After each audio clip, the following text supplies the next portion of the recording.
Buenos días, amable audiencia. Como siempre, es un gusto estar en nuestro programa Personajes y Opiniones. Me acompaña mi estimado amigo José Guadalupe Robledo. 27 de marzo de 2018, es hoy. Martes 27 de marzo de 2018.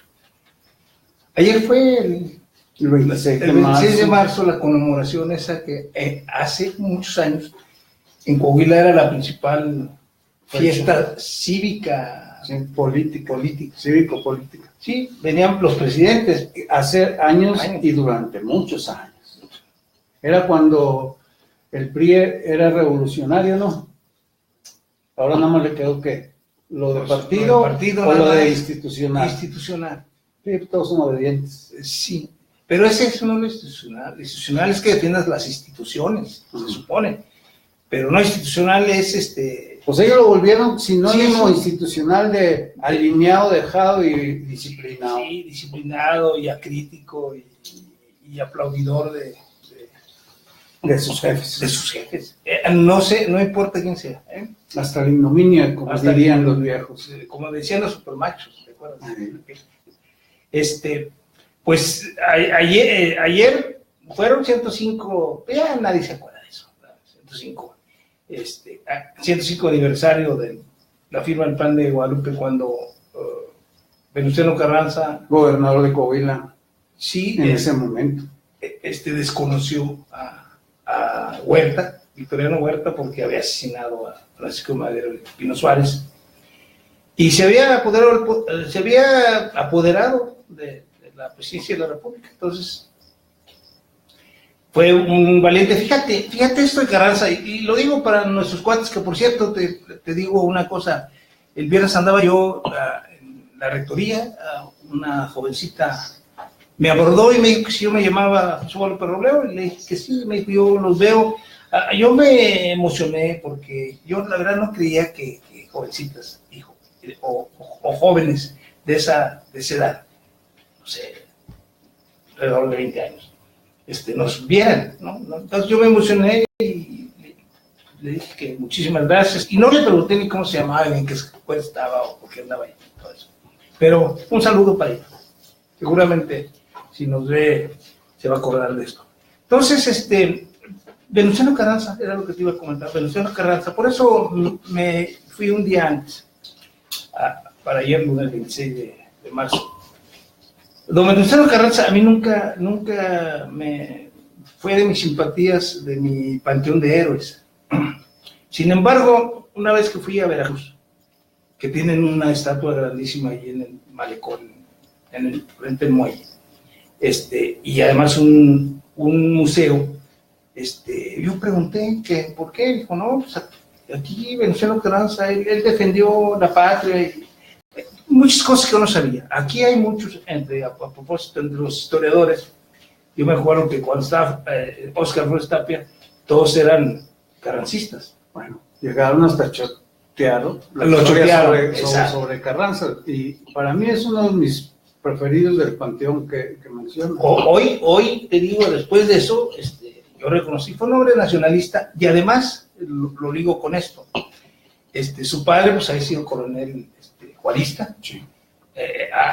Enseñó, formó a sus hijos con esa figura de Juárez, el gran hombre, él lo admiraba mucho, y bueno, pues se le quedó a Venustiano Carranza que él quería ser como Juárez. Y la verdad, bueno, pues a pesar de que el carrancismo es sinónimo de los generales ratas, que bueno, también los generales son ratas, de la revolución, Carranza finalmente fue un hombre honesto. Bueno, fíjate, yo te decía, fue gobernador de Coahuila, pidió permiso al Congreso para separarse y ser el jefe y rebelarse contra el usurpador y pelear, formar un ejército y retornar a la legalidad, por eso, y a la Constitución. Por eso fueron constitucionalistas, no porque hicieron una constitución, sino porque querían regresar al orden constitucional.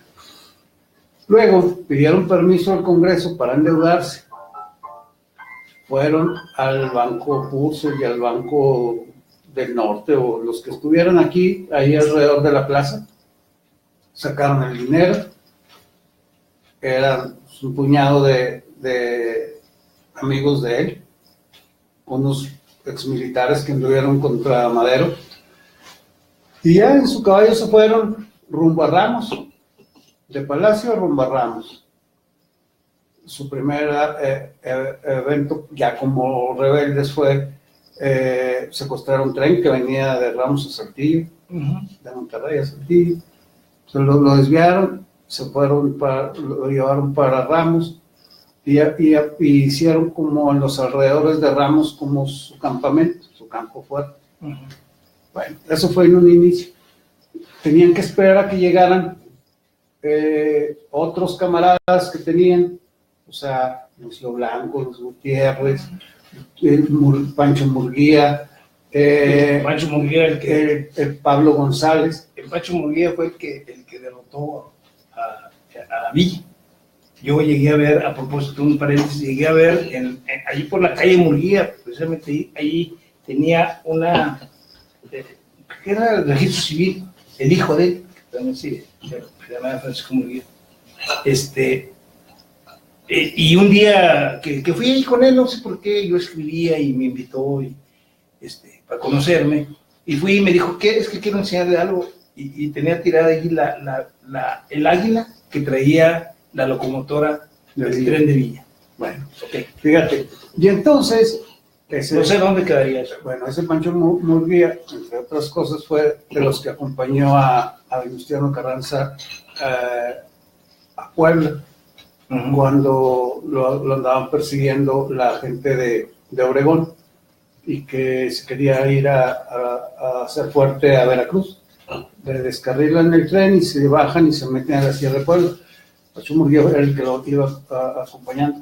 Y fue el que peleó contra Obregón, no como batalla, sino posición de general contra general, Sí. el derecho a que pudiera ser enterrado Venustiano Carranza en la Ciudad de México.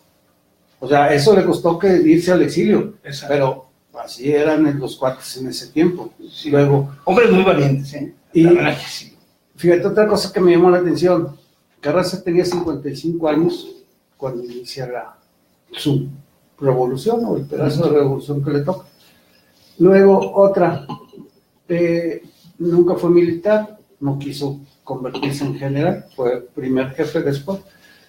Luego otra, fue el que juntó a todas las fuerzas exmaderistas o de oportunidad para irse sobre el usurpador y asesino de Madero. La otra fue que tuvo que lidiar con todas esas personalidades formidables de su tiempo, que terminaron por cambiar el rumbo del país, o sea... Y por enfrentarse, bueno, hizo aliados a los sonorenses, al bravo Pancho Villa, en algún momento anduvo bien con Zapata, y luego logró un gobierno, logró una constitución, y te voy a decir una cosa, murió pobre, no pobre, sino murió con lo que tenía, claro, cuando se fue. Y dices, ¿y cómo sabes eso? Muy fácil, dejó un testamento y ahí venía lo que él heredaba a su viuda. A partir de ahí te digo de que y él no era hacendado, no, era hijo, décimo hijo o sexto hijo del coronel que había recibido un rancho como recompensa de la participación en no, incluso todavía existe su casa, ahí está en general, no era pobre, pero era un ranchero. En Cuatro Ciénegas. El que sí era rico era Madero. Exacto, él era de los latifundistas. Exacto. Él era de los que Carlos Marx llamaba los traidores a su clase. Carlos Marx decía que los que traicionaban a su clase, es decir, los burgueses, generalmente los hijos de los burgueses, como Francisco Madero, eran los que encabezarían las luchas revolucionarias. Y bueno, si tú te fijas todos, Federico Engels pues era un empresario de la revolución industrial, sí, textilero y todo eso. Entonces, además invirtió su lana en la revolución, bla, bla, bla. Y así hubo muchos en la revolución. Eran hombres muy valientes. Yo por eso siempre que oigo que critican o que le hacen el feo cuando alguien habla de la revolución mexicana, yo lo primero que les digo, eran hombres valientes, sin internet. Sí. Agarraron sus armas, su fusil, su machete y se fueron. Se fueron todos, eran hombres muy valientes, todos. ¿Por qué?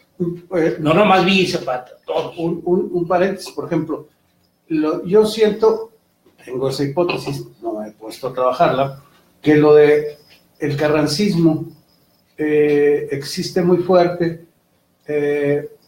pues bajando de Coahuila, ¿no? O sea, digamos, Zacatecas, San Luis, rumbo al sur.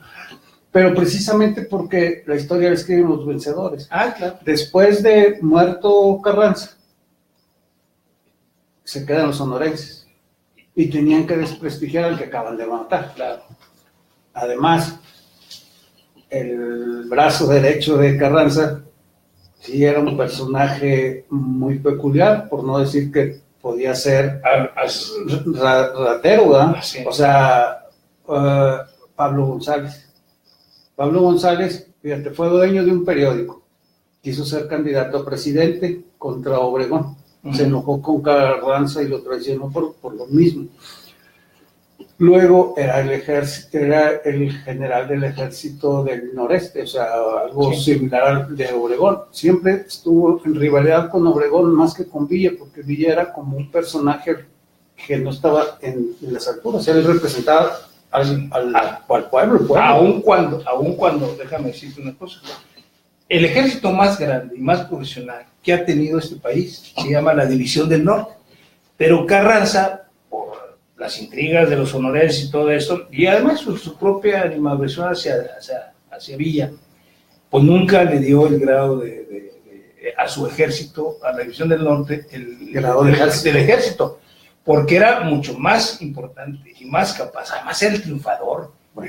Pero te voy a decir Pablo González. Sí, pero Obregón fue el único general invicto, incluso derrotó 2 veces a Villa y sí, nunca fue derrotado en batalla, sí. Nada más le cortaron la mano. Sí. Pero, y entonces, regresando a Pablo González, a él le atribuyen haber sido el jefe de la banda del automóvil gris. Okay, sí. Y andar con las vedettes de la época, esas de que María con él, o sea, pero eso no hay que criticarlo. No deja tú criticarlo. Él parecía como un jeque, un general de esos modernos ahora que llegan y andan en los antros, se compran un periódico, buscan la presidencia, sí.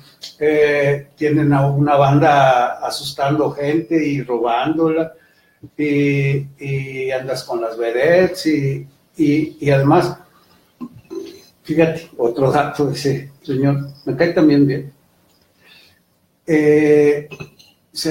Cuando llega a la Ciudad de México, se queda con la casa de no me acuerdo si era un Limantur, de los científicos, porque todos salían de los científicos, la expropia y él se va a vivir ahí.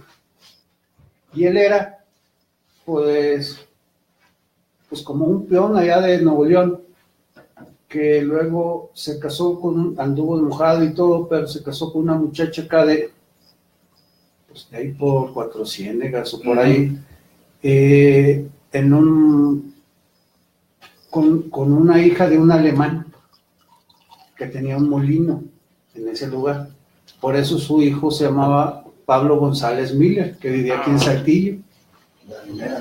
Y entonces él y también fue fotógrafo y son vidas muy interesantes, porque en un momento dado se suman a un movimiento de la revolución que en realidad cambió la vida de México, incluso la constitución esa, porque mete semana laboral de 8 horas, sí. Con salario mínimo, y esas cosas ya las había metido Carranza aquí. Sí, era Hay mucha gente que no sabe. Lo único que no contemplaba era la reforma agraria, porque el plan de Guadalupe no contemplaba demandas sociales. Y él le explicó por qué. Dijo, no puedo poner demandas sociales en este plan, porque lo que queremos nada más es reintegrarnos a la legalidad. Ya después, si hay una constitución que la haya, pero solo así vamos a poder acabar pronto con esto. Si no, nos vamos a tardar años y el conflicto no terminará. La Constitución de 1907, que hizo Carranza, era la más avanzada del siglo XX, incluso más avanzada que una, además fue la primera revolución del siglo XX. Después vino la soviética o la rusa, como lo quieran llamar, pero era la más avanzada del siglo XX. Fíjate, era socialdemócrata, o sea, tenía su pedazo social muy marcado. Sin decirlo. Incluso hasta adoptó la reforma agraria de Zapata. Había gente comunista. Y pues, Felipe Ángeles termina en Estados Unidos como predicador, vamos a llamar de esa manera, socialista, comunista. Y precursores fueron como los hermanos Flores Magón, aunque también ellos pueden ser catalogados como anarquistas. Anarquistas, ellos eran anarquistas, definitivamente. Fíjate que es la primera revolución del siglo XX, y segundo, la constitución que emanó de ella era la más avanzada del siglo XX, pero no solamente eso. Coahuila, fíjate, Coahuila es un estado, por eso hay que quererlo, Coahuila. En ese periodo tuvo 3 o 4 presidentes. Sí. Coahuila. Sí. Casi originarios de aquí. Sí, o sea, fue Roque González, fue interino de Carranza y ¿quién? Eulalio Gutiérrez. Entonces, exacto, luego después de la convención. 3 o 4 sonorenses. Por el lado de la convención. Además, Coahuila tuvo presidentes con Carranza y presidentes con Zapata, y un presidente con Zapata y Villa. Que por cierto, el Gutiérrez, pues él vino, fue el único que de esos niveles que vino a morir de viejo en su hacienda o en su lugar de origen. Todos los demás los mataron, a todos los demás, Carranza, Villa, Zapata, Obregón. Bueno, hay alguna cosa, de veras yo pondero mucho a este estado. Uno no decide dónde nacer, pero sí decide dónde vivir. Entonces yo nací en San Luis Potosí, pero yo decidí vivir en Coahuila y me siento orgulloso, fíjate, por una razón. Coahuila es un estado, no solamente un estado, es el estado icono de la revolución o del país. Los 3 pilares que sostenían, ahí es una pregunta que hago, que sostienen el sistema mexicano es el constitucionalismo, el federalismo y el sufragio efectivo, una reelección que ya vale camote. Ya hay reelección. Sí hay reelección, ya vale camote. Y bueno, y nunca nos preguntaron. Eso salió de pues fue el origen de la revolución. Sí. Lo electoral. Fíjate, déjame decirte. Ya se hizo una revolución original en lo electoral. Por eso hay que tener cuidado. Porque en este país lo electoral cuenta, aunque sea para decir ya nos hartaron y vayan mucho a Chinchuchán. Entonces, somos un estado icono y que por lo tanto merecemos buenos gobernantes. No más por esa razón merecemos buenos gobernantes. Bueno, a propósito, yo me acordaba por esto que acaba de decir López Obrador. ¿Sí viste eso? ¿Viste el panel o la rueda de prensa? Pues no rueda de prensa. Era una entrevista, ¿no? Era una entrevista de todos contra. Ahí sí se vieron muy mal. Los intelectuales y el coordinador Carlos Marín, que es uno de los más aborrecidos periodistas. Sí, es aburrido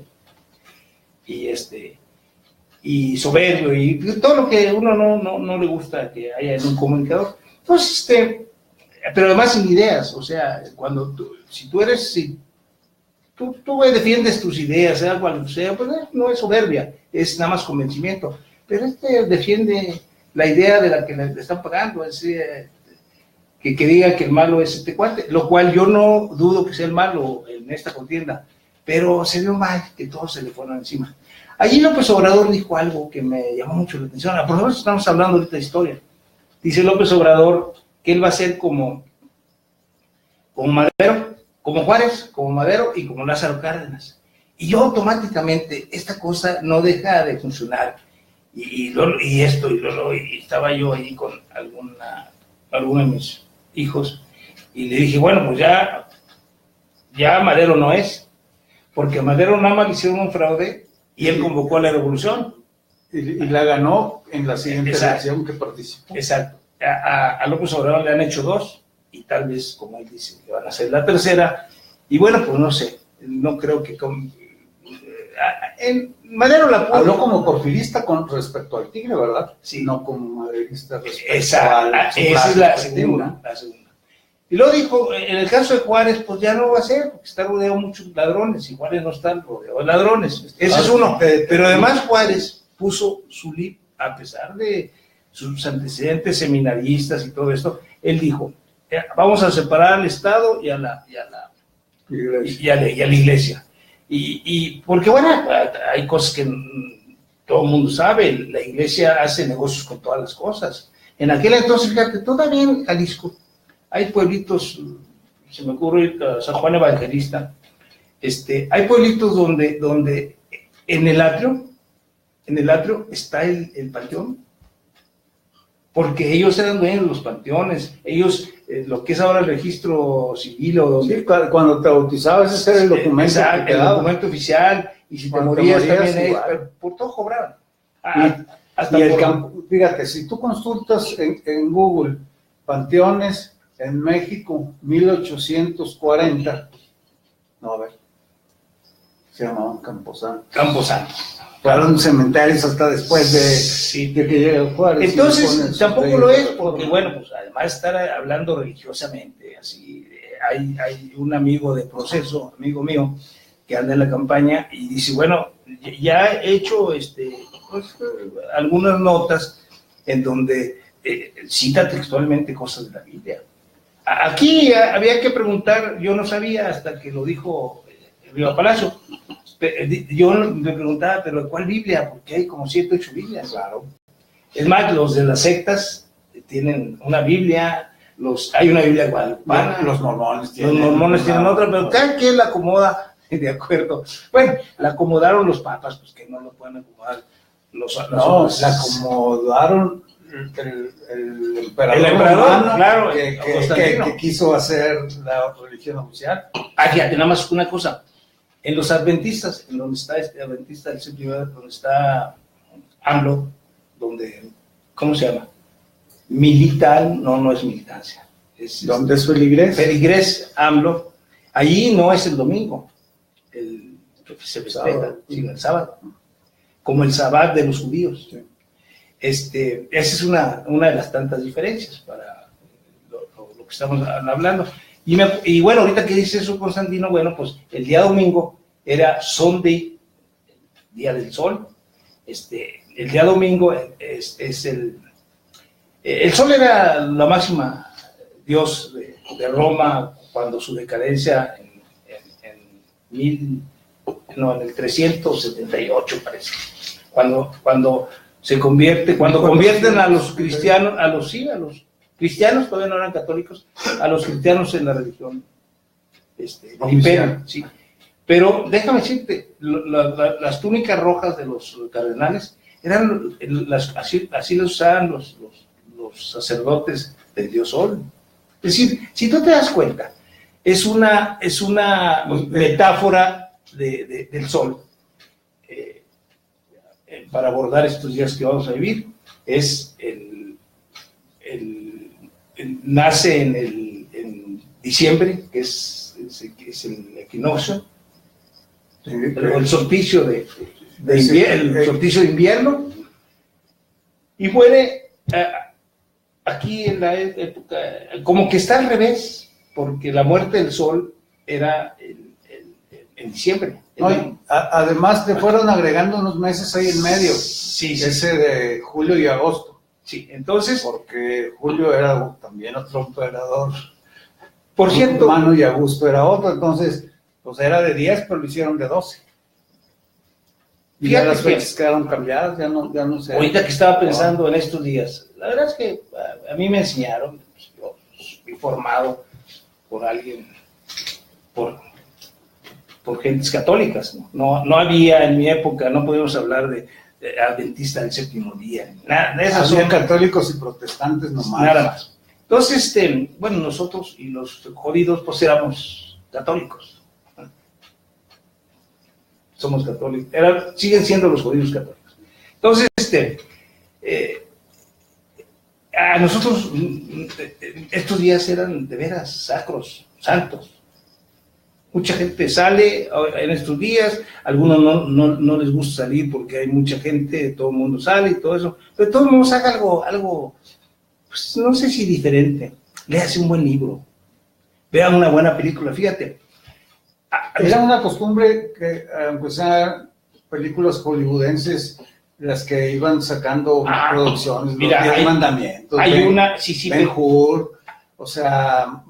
Hay una que a mí muchas... Yo vi muchas películas de Cristo, leí, aunque usted no lo quiera, varias veces la Biblia.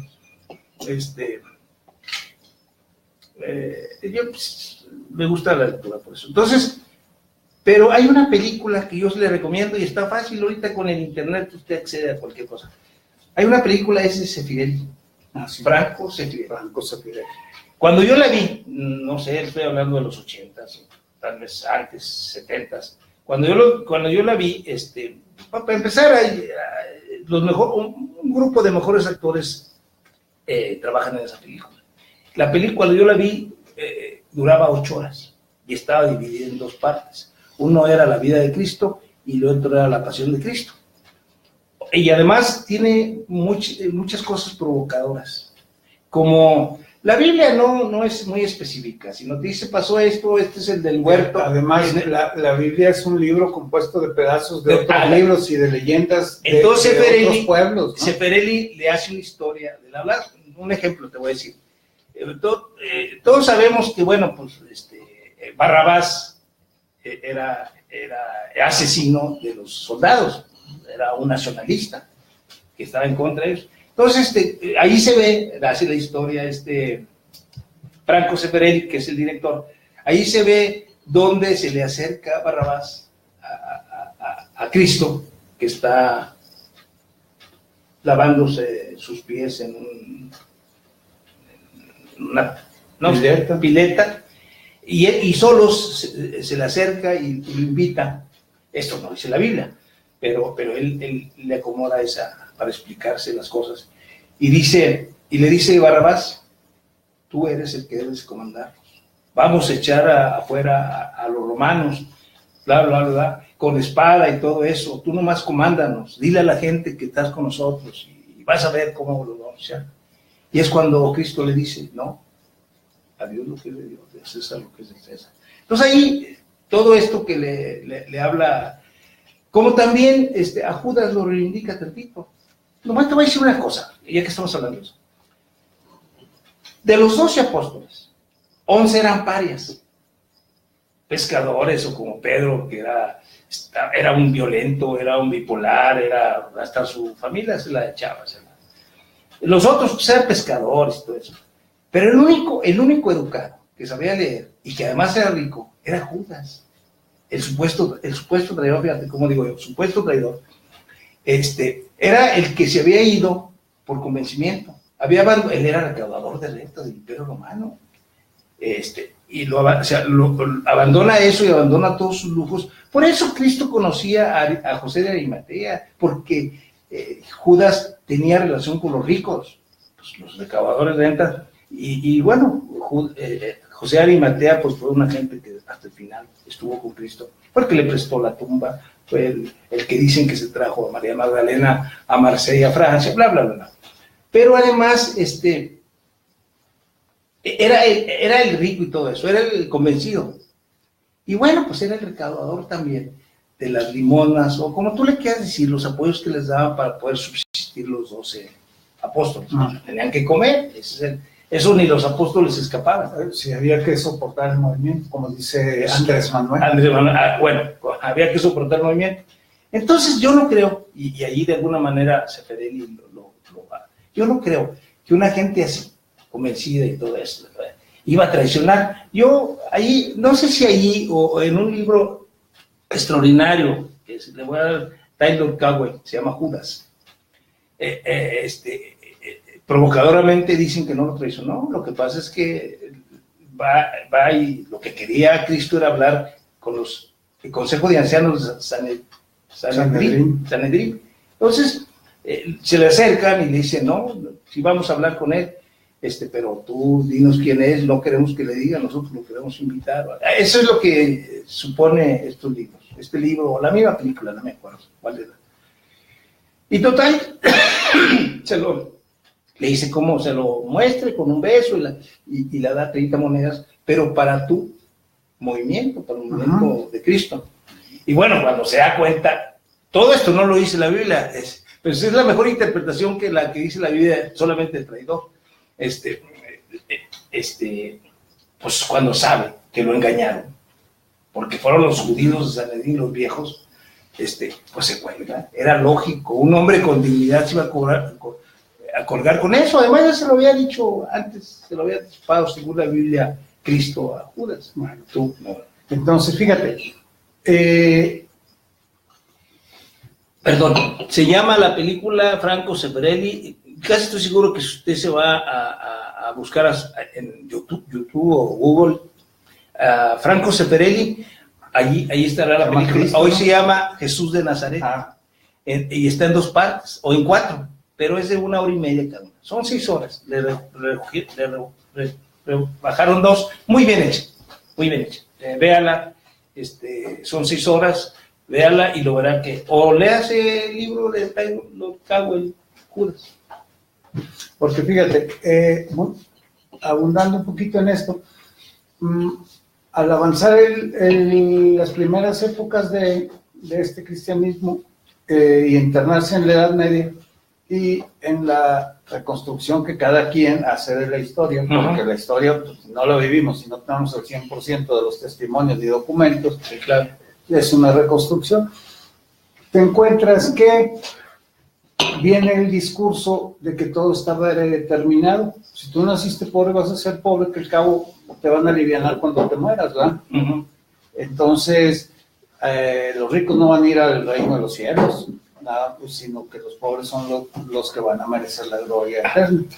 Y entonces, parte de ese discurso es que si ya todo está predeterminado, Judas fue escogido, tal vez injustamente, como el traidor predeterminado. O sea, de que alguien lo escogió a él, Dios Padre en este caso, de decir, pues fíjate, este muchacho va a traicionar a mi hijo, va a pasar a la historia como el traidor, y tú dices, ok, eso lo hizo el Dios Padre. Pero también puedes pensar de que, pues injusto, ¿no? Qué buen poeta escogieron, me hubieras escogido mejor uno, no sé, el de San Pedro, el padre de la iglesia. Pero era el mejor apóstol, te digo, era el que por razonamiento, por cultura, había dicho, este es el Mesías, yo quiero irme con él. Pero había abandonado, no abandonó nada, pues ni mantenía las cosas, hombre. Las golpeaba, entonces, de Pedro se han escrito cosas que era pues como, bueno, pues a María Magdalena no la ¿cómo se llama? No la amenazó, era de matarla. Sí. Entonces, bueno, pues ese era Pedro, bueno, pero este era el buen tema, el bueno. Apasionante todavía, 21 siglos después. Sí. ¿Y para qué? La gente que se interne en buscar libros, revistas, películas, documentales, en esta época, y entonces encontrará historias de episodios que tal vez no conocía, de una institución que ha sobrevivido todo ese tiempo, que ha cambiado, que ha tenido personajes cuestionables, pero también los personajes protagonistas de esa historia que lograron sobrevivir todo ese tiempo hasta formar parte de nosotros y de nuestra vida. Claro, ningún mexicano, cada mexicano lleva a su católico adentro. Sí. A veces le sale, a veces no le sale nunca.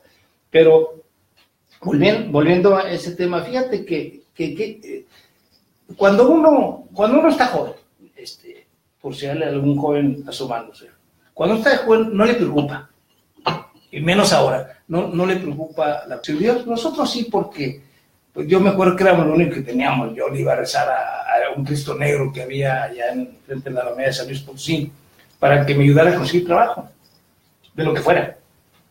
Entonces, pues para ayudar a la casa. Y bueno, se hace uno religioso, pero ahorita ya no. Pero cuando se llega más viejo, se da uno cuenta de una sola cosa. Aquellos que quieren a todas costas creer en un Dios, pues tienen que buscarlo. Tienen que buscarlo. A veces el que nos dice nuestras mamás o nuestros papás o el entorno no nos llena todas las preguntas.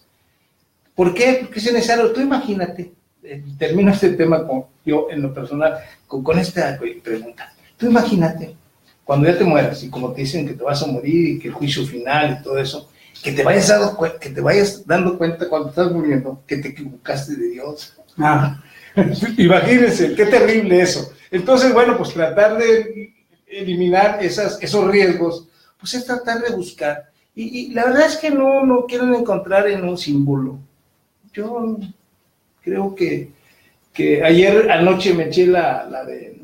Hay una película francesa no película, es un documental, pero muy bien hecho, de hora y media, que es la teoría de... el universo según Hawking. No, maravilloso, maravilloso. Entonces volteé y vi a la divinidad así, dije yo, este es otro nivel de la divinidad. El universo es otro nivel de la divinidad. Nosotros estamos concentrados en un mundito. Sí. Y en 20 de... Sí, aquí Cristo, todos ellos son nada más este mundo. Pero no, el verdadero Dios, el universo es extraordinario. Y déjenme decirle, mi madre un día, pues se burló. Antes no se burlaban de los viejos, eran respetables. Pero alguien algún día, no sé si uno de mis hermanos se burló de alguien y le dijo algo que me llamó mucho la atención. Le dijo, no se le burlaron, dice, porque así como, porque le dijo viejita, no, tú estás viejito. Dijo, porque así como se ve, me ves. Así como te ves, me vi. Así como ves, te verás. Todos, absolutamente todos. Eso sí es democracia. Tenga dinero o no tenga dinero, vamos a morirnos. Y todos vamos a ser viejos si nos va bien. Si nos va bien, qué bueno que dijiste eso. Sí. Si nos va bien, van a llegar a viejos. Si no, pues se van a morir antes. Bueno, entonces regresemos a lo prosaico. Las campañas presidenciales van a arrancar. Estás diciendo. López Obrador presenta, no es maderista, porque no es demócrata. Luego, además, no es juarista, porque está rodeado de una generación que ni siquiera es brillante, mucho menos es muy honesta. Y luego... Ahora, nomás hay que aclarar. Sí. Estamos hablando de los que dirigen. Sí. Porque en el López Obradorismo hay mucha gente de buena voluntad. Los seguidores... Muchísima, por eso a mí me preocupa. Todos los ciudadanos y que sean seguidores de alguno de las tres, o sean abstencionistas, o sean solo observadores, merecen todo el respeto como ciudadanos. Estamos hablando y como gente que busca enterarse. Estamos hablando de las cúpulas. De los visibles, de las cúpulas, que todos sabemos historia. Porque en realidad el arranque de la campaña se va a tratar de eso. Usted va a ver hasta la saciedad los spots de los tres principales candidatos basados en la corrupción y cómo combatirla. O sea, ellos finalmente detectaron que para los mexicanos es muy importante que no se roben el dinero y que podemos ser apáticos, pero cuando nos enojamos sabemos encontrar quién es el responsable de muchos obstáculos que encontramos en nuestra vida diaria y que se enriquecen ilimitadamente y descaradamente. Entonces, por ejemplo, en el caso de ese López Obrador, a él no se le ha atribuido hasta el momento ninguna riqueza ilícita, más que cuando en su paso en el gobierno de la Ciudad de México ocultó todos los gastos de obra pública que le manejó Claudia Sheinbaum, que a su vez es su candidata, que a su vez es esposa de uno que agarraba dinero en efectivo del señor de las ligas. Bueno. La misma secretaria general, ¿cómo se llama? Que se cambió el nombre. Jacob Poleski. Ni es Yescol, ni es Poleski, ni es licenciada, ni es nada de lo que ha dicho que fue. Aquí en la política la conocen muy bien, y quien así en corto le dice a uno, pues hay muchas leyendas de corrupción. Y no es particularmente brillante. Sí. Bueno, ella fue muy amiga de Enrique Martínez. También. En aquel tiempo ella era dirigente empresarial. Ah, ok. Sí. Pero ¿por qué dijiste también? ¿Fue amiga de algún otro gobernador? Pues de todos no hacía negocios ahí. Sí, era dirigente empresarial y pues hasta aquí en Coahuila hasta que se hizo política, ¿no? Sí. Fue candidata o algo así por el Estado de México. Y por alguna razón, yo la verdad no veo, a menos que ese es el nivel de liderazgo, pero la señora... Arrastre no trae. Sí, pero tampoco acá. Pero la señora, mira, los problemas del país son muy grandes. Mira, así como te dije hace rato, que cuando veo yo lo de la entrevista colectiva con López Obrador, pues que se le echaron encima, todos. Pero también te digo lo otro, López Obrador no sale de sus ocurrencias. Yo todavía no sé cómo va a resolver el problema de la corrupción. Yo todavía no sé. Luego, fíjate. Yo todavía no sé. Bueno, ahora vamos. Que es tan sencillo, nada más es cuestión de meter al bote a los ladrones. Vamos con... Él dice que con su llegada se resolverá la corrupción, porque cuando él esté nadie podrá ser corrupto ni se atreverá a hacerlo. Y entonces... Eso es no conocer vamos el gobierno. Con Mid. Mid dice que él ha encarcelado a corruptos y que él no tolerará la corrupción. ¿Quién le diría eso? Pues sus estrategas, ¿no? Porque bueno, cualquiera le van a decir, oiga, ¿cuándo? Y seguramente aparecerán muchos asuntos en los que él tuvo que ver para proteger a compañeros o jefes. O al jefe máximo, a Peña Nieto. Sí. Y entonces... Pero bueno, Peña Nieto ya no tiene problemas, ya fue perdonado por los soldados. Esa es su ventaja. Y luego el otro muchacho, el del frente, Ricardo Anaya, que anda metido en un torbellino de que si lavó dinero y que si se lo llevaba para acá y luego que lo vendió un terreno y que lo compraron y que quién sabe qué. Lo único que yo le veo que puede ser salvable para él es que no era dinero público. Exacto. Lo de lavar y que planchar dinero, pero me imagino... Pero hay evasión de impuestos. Oye, pero me imagino que todos los millonarios de este país, y hasta entre ellos todos los políticos, han de lavar dinero a la bestia. Pues. Bueno, y entonces... es un deporte. Anaya lo han criticado suficientemente por eso y por haber fracturado al PAN. O sea, los calderonistas se salieron. Y se fue Cordero y se fue Gil Suárez y hasta el otro que se regresó al PRI de vocero, Margarita se fue. O sea, él se impuso a los panistas. Sí. Y se hizo candidato de los panistas, que se quisieron quedar. Los otros se fueron y Margarita pues será una piedra en el zapato para él. Claro. Oye, entonces, en conclusión, por así lo breve de la situación que hay ahorita, pues estamos jodidos.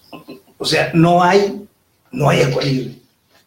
Necesitamos como detectar quién sería capaz, primero, de atacar la corrupción.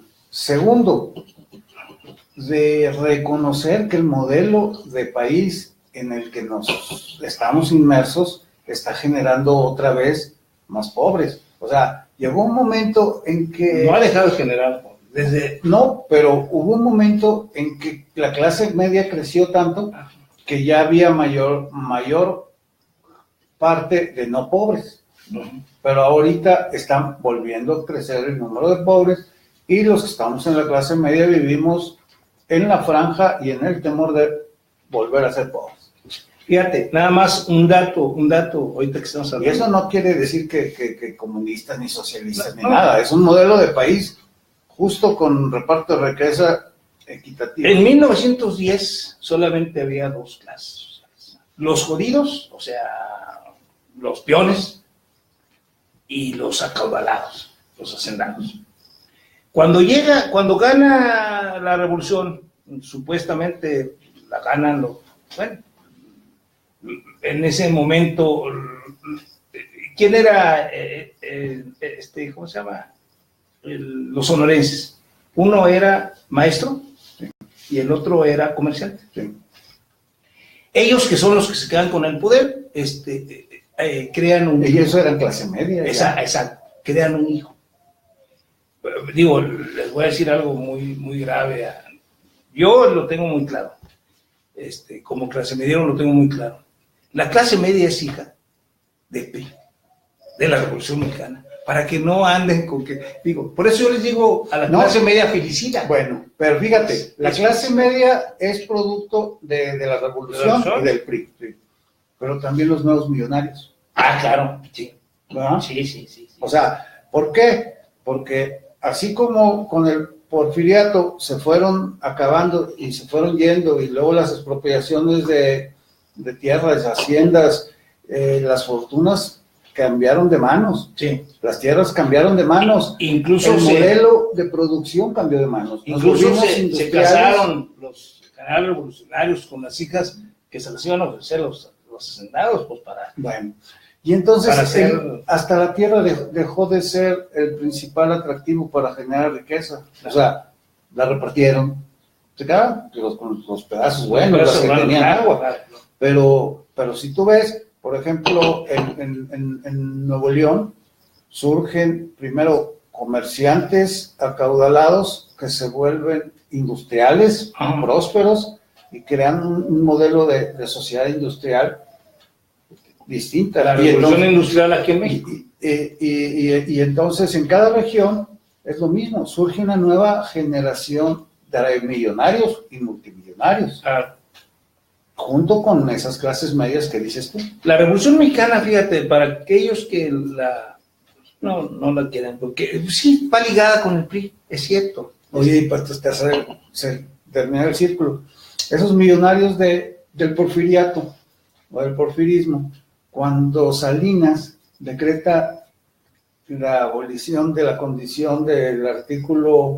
del ejido, del 27. Artículo 27. Vuelven a comprar las tierras. Sí. Y entonces apellidos como Krill reaparecen. Y aquí en Coahuila, apellidos como Madero reaparecen. Y así, o sea, claro que tenemos una generación de millonarios que, por ejemplo, esos Gutiérrez, eso los hizo la revolución, millonarios. Sí, claro. Los López, a eso los hizo revolución el milagro mexicano, la sustitución de importaciones, que fue otro periodo también de la misma revolución, o sea, del PRI vuelto gobierno, ¿no? Sí, fíjate, y hablando de la revolución, fíjate que en el mundo, platica el periodista John Reed, el que hizo aquella magna obra, no porque yo simpatizara con esa revolución, con la revolución soviética, sino porque es un gran libro de un periodista, ¿no? Un gran reportaje, los 10 días que conmovieron al mundo, ¿no? Que platica los 10 días en donde luchan todas las fracciones revolucionarias por el poder, por quedarse con el poder. Dice que cuando él cubrió como corresponsal la guerra y fue muy amigo de Francisco Villa. Hay una película que estuvo enlatada hasta los 70, yo creo, 70 o 80, México Insurgente, que es de un libro de John Reed. Y lo quería mucho Pancho Villa, y luego se fue en el 17, cuando empieza la revolución allá en Rusia, se fue también de corresponsal, y dice que lo recibió Lenin, pues para presentarle sus... Y lo primero que le preguntó es, ¿usted conoce a Francisco Villa? Sí, y ahí empieza a narrarle, le pregunta horas y horas cómo era Villa, sus tácticas, y bueno, vamos un poco para acá, para los 45, en la época de la Segunda Guerra Mundial. Rommel tenía un escuadrón de tanques, o no sé cómo se le llama, un batallón o escuadrón de tanques, que Francisco Villa, se llamaba Francisco Villa, y hacía las mismas tácticas porque se estudiaba en las escuelas de guerra las tácticas de Villa, que eran sacadas de la cabeza nada más, a veces parecían unas jaladotas y triunfaba. Pues eso de poner vías y aparecer en Monclova, o en alguna otra ciudad sin que hubiera vías, las ponían toda una noche. Entonces, los marinos del Volga, a los que les tocó disparar los primeros bombardear ¿cómo se llamaba? El Palacio de Invierno, a los marinos, ellos, su brigada se llamaba Francisco Villa.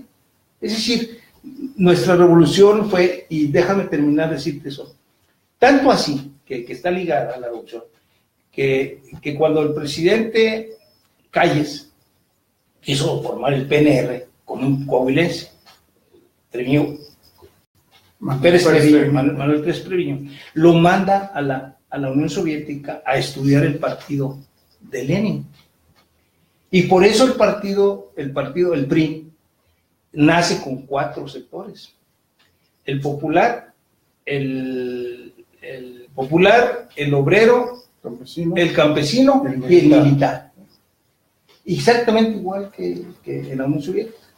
Claro, nada más que no tenían soviets, acá era otro tipo de representación, ya no eran consejos. Entonces, todo eso nos diga, el PRI perdió, esa es mi opinión, perdió después de Lázaro Cárdenas su rumbo. Sí, su rumbo. Lázaro Cárdenas, fíjate, Lázaro Cárdenas fue tan, ¿cómo se le llama ahora? Con muchas agallas, que la única época, muy poca gente sabe, que Lázaro Cárdenas legalizó la marihuana en México. Claro, duró 6 meses, pero luego los gringos y todo el mundo así lo presionaron y la tuvo que derogar. Pero hubo 6 meses, pues claro, influido por los muralistas, ¿no? Que todos eran canábicos, les digo yo. Entonces, hay cosas de mucha avanzada en este país. Por eso yo creo que... Hay cosas de mucha avanzada que se quedaron muy atrás. Se quedaron muy atrás ya, sí. Porque Mid no parece con ese perfil. Se me hace que de los 3, Mid es el que tiene el perfil más de derecha que cualquier otro. Porque... nada más por su sola cosa, Yale. Deja tu Yale, el ITAM. Y entonces, ellos están formados para seguir un modelo que favorece a los que hacen fortuna y perjudica a los que tienen que trabajar cada día por un salario. Es el neoliberalismo. Y entonces, ese modelo está diseñado para que todos nos inscribamos sobre un salario. Y entonces... y el mercado se va a encargar de decir cuánto vamos a ganar. Y entonces, por ejemplo, en esta ciudad tú ves de que el encargado de fomento económico del Estado dice, oye, pues van a correr a 500 obreros de General Motors.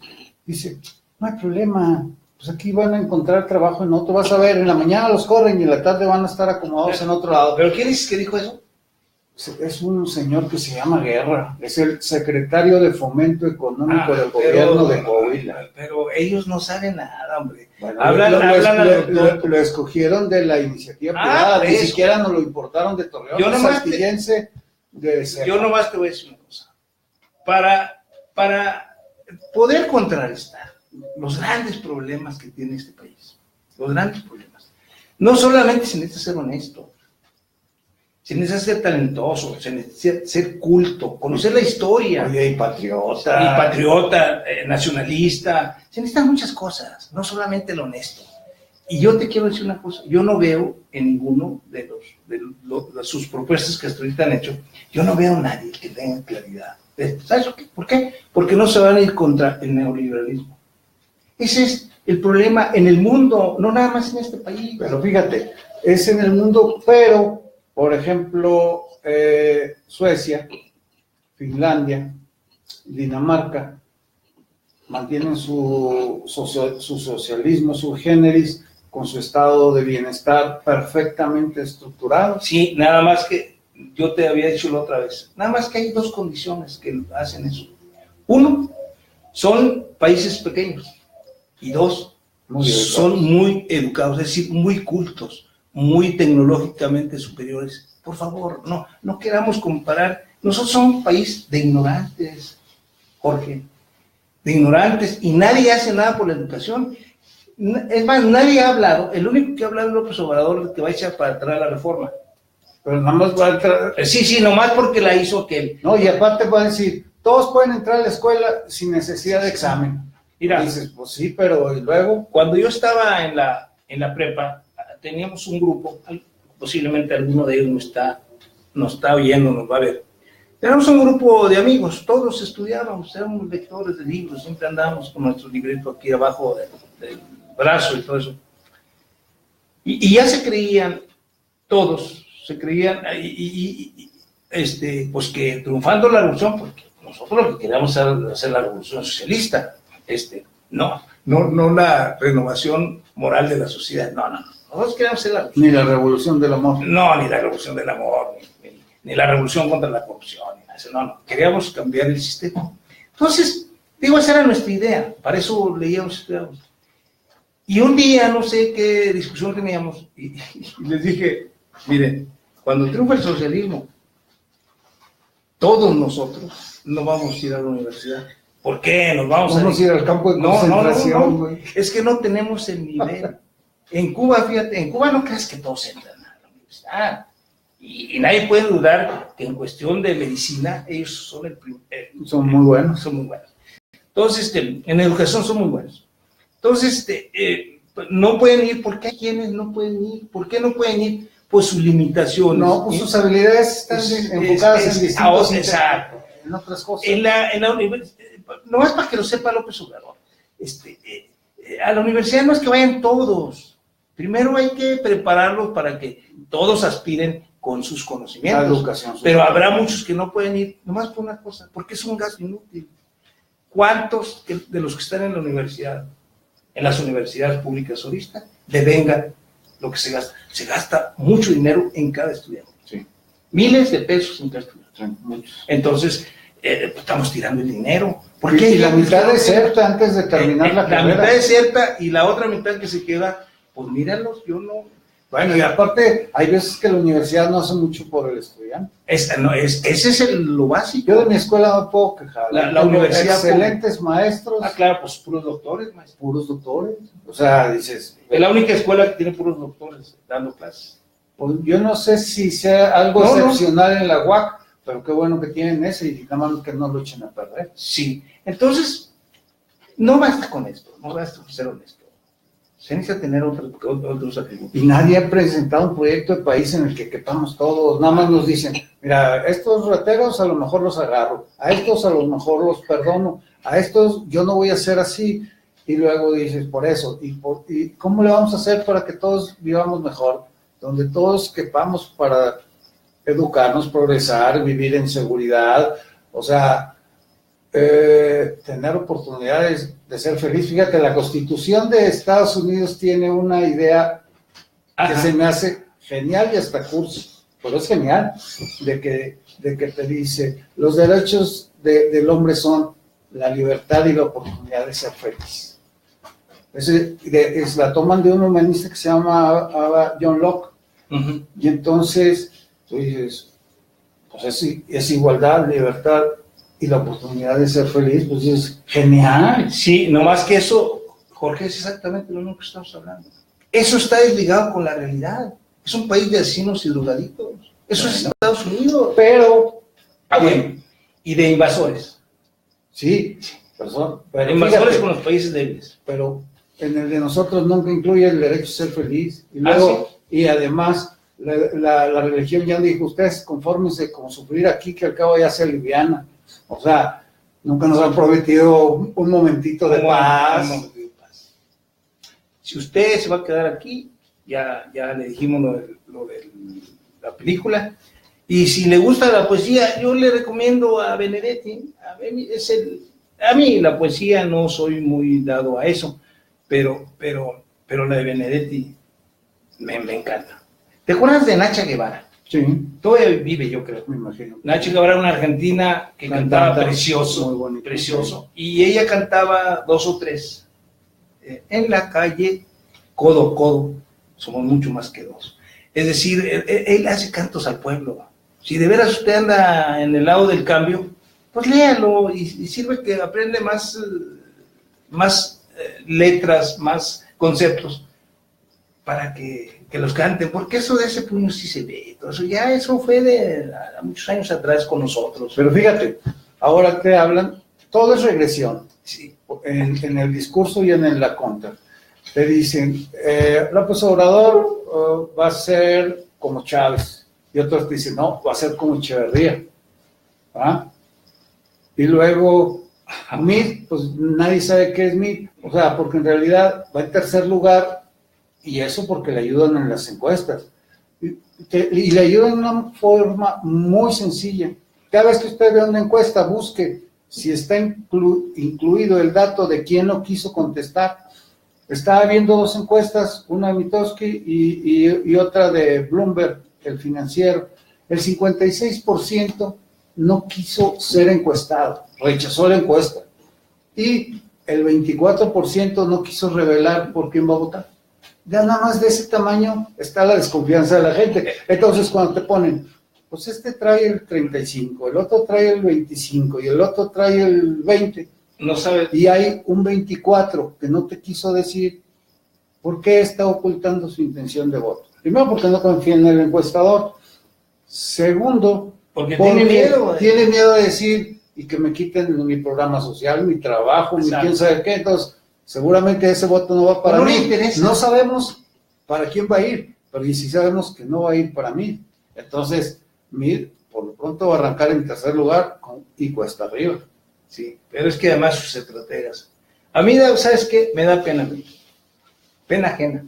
Me da pena. Porque no parece mala persona, pero no fue bueno cuando fue. Pero hasta estoy sintiendo con él, pero hay el sentimiento que yo creo más gacho de la gente es la lástima. A mí, mejor ódiame que me tengas lástima. Entonces, yo siento como lástima por mí. Están haciendo todo para hacerlo perder. Y además le están diciendo que diga cosas que no tiene sustento, como eso de que yo metí a la cárcel a cuantos corruptos, pero no dice un nombre. Oye, y luego llegaba a cada estado y decía, vengo muy molesto porque llego a Veracruz y los veo enojados por la corrupción que hubo. Luego llega... ¿Qué hubo? ¿Qué hubo? Bueno, y luego llega a Chihuahua, oye, otra vez me lastima la corrupción que hubo en Chihuahua. O sea, son 14 estados en donde los gobernadores están hasta el cuello en corrupción. Por cierto, a propósito de gobernadores, le fue mal a la coneja Alejandro Gutiérrez, al coahuilense. Oye, ya determinó un juez que esto no es federal. Entonces se queda en el estado de Chihuahua, embotellado, pero bajo la justicia que controla Corral, es decir, la estatal. Oye, y lo habrán dejado solo Bueno, pues está solo, pues. Porque Mario ahí anda de delegado en Sonora juntando a las fuerzas vivas de aquel estado no, porque, para que se vuelquen en favor de mí. Porque él quiere hacer algo para decir, para salvarse. El principal implicado es Mario. Pues claro. Yo creo que aquí hubo más, o sea, puede ser que lo hayan dejado solo el mismo Mario por esto, Yo creo que... ¿El golpe fue contra Manlio? No, porque se fue de más Alejandro. Sí. ¿Por qué persiguieron a los Duarte? Porque se fueron de más. Porque se fueron de más. Además de darle al presidente miles de millones de pesos de que pidieron prestados, también ellos agarraron. Entonces, también ellos agarraron, se enriquecieron y todo eso. Entonces llega un momento en que, chico, pues yo no voy a defenderte, yo voy a defender esto que me diste, por eso te voy a defender, pues no te voy a defender tanta ratería, ¿no? Entonces, a mí se me hace que eso fue, por eso lo dejaron solo, porque Manlio no ha dicho nada. Nomás lo único que dijo fue al principio, han torturado a Alejandro. Pero fíjate, no era cualquier gente, era secretario adjunto del PRI. Sí, del PRI. Entonces, era el representante de Manlio en todo. A Alejandro le pasó lo que pasa en esa, ¿cómo se llama? El Expreso de Oriente. Pero fíjate cómo de medianoche. Lo capturan en Coahuila. Sí. Y cómo el gobierno de Coahuila no opera para impedir que se lo lleven de aquí. O sea, lo dejaron solo. Oye, en el momento en que Turquía, la película se trata, dice, vamos a poner un ejemplo contra los traficantes de drogas. Un pobre muchacho se lleva un hachís o no sé qué, que no es una droga. Y era dosis personal. Era para dosis personal. Si tú quieres para regalarle a su novia en Estados Unidos, y chin, lo agarran, y sobre él se fue todo, igual que Alejandro. Con Alejandro quieren dar un ejemplo de que la lucha contra la corrupción. Igual, a él le tocó. En el resto del continente siguen cayendo presidentes por el escándalo de Odebrecht. Y aquí una muchacha del ICAI se encargó de mandarlo a archivo secreto. Y ella es candidata plurinominal del PRI. Me preguntaron en la mañana que cómo lo veía una persona de un lugar de mascotas, recibe el periódico, ahorita le digo lo del periódico. Entonces, que cómo veía, y yo lo que le decía es que no, pues para mí todos están, que cómo veía, cuál era lo mejor, le dije, no, pues para mí todos están para llorar. Sin embargo, yo le decía, se dice que López Obrador va avanzado, pero pues, quién sabe. Pero todavía falta la guerra sucia y todo eso. Por cierto, ya está arriba en la nube, ¿es correcto decirlo? Sí, en el ciberespacio. En el ciberespacio, así como machoso cósmico. El ciberespacio, el último número, no, perdón, el más reciente número del periódico Saltillo, donde mi amigo Jorge, y déjame decirle, casi todos los que han venido escriben. Rufino, Olmedo, Alcázar, Jorge y su servidor. Entonces, ya está arriba, ahí si usted nos quiere visitar es www.elperiodicosaltillo.com. Muy fácil. Entonces, suba y pues si no le gusta, es lo mismo, pero muchas gracias por ver. Y va a encontrar seguramente alguna opinión que coincida con la suya, sí, o alguna que sea rechazada por usted, sí, pero que lo haga reflexionar acerca de algunas cosas, porque la gente que escribe ahí está enterada y tratamos de no ser mentirosos, además. Porque además, pues ahorita como están las cosas, pues te ganan una mentira y te convierten en mentiroso. Sí. Algunos datos tal vez nos equivoquemos en lugar de 20 sea 21, pero no, lo que inexactos, entonces, sí, pero a veces, sí, por si usted dice, se equivocó, estamos pensando en otra cosa y decimos alguno. Muchas gracias por habernos. Como siempre fue un placer haber contado con su amable asistencia, por haberse asomado a nuestro programa, y agradecemos a quienes lo hacen posibles, en la producción a Rafael Izquierdo y en la dirección a Félix Riojas. Muchas gracias, que tengan buenas vacaciones y nos vemos aquí hasta el martes próximo. Muchas gracias.